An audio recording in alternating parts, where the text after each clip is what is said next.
ნიკოლოზ საღარაძე ფოტოგრაფია შეისწავლა ალექსანდრე მიხაილოვის სახელოსნოში, რომელიც მდებარეობდა ქალაქ ქუთაისში.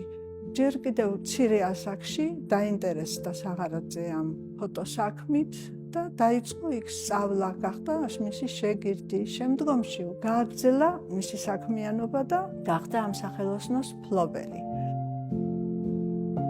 1947 წელს ნიკოლოზ საღარაძემ უსასყიდლოდ შემოწირულობის სახით არქივს გადმოსცა 15 ფოტოალბომი და 150-მდე მინის ნეგატივი, რომელიც მოიცავს 8496 ერთეულს. საკმაოდ დიდი კოლექციაა.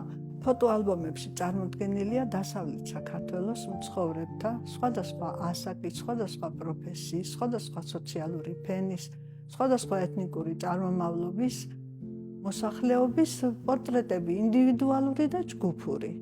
მათ შორის ცნობილი პიროვნებები, ეს არის იმერეთის ეპისკოპოსი გაბრიელი, ეს არის აკაკი წერეთელი, შალვა დადიანი, ლადო ალექსი-მესხიშვილი, ნუცა ჩხეიძე, მარო მდივანი, კომპოზიტორი კოტე ფოცხვერაშვილი და სხვები.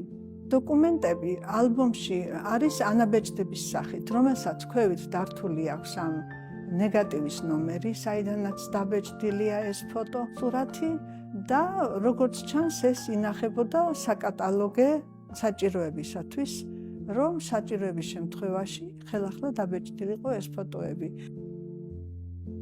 ნიკოლოზ საღარაძე ამ ფოტოებს ეთყობა ისტორიისთვის ინახავდა.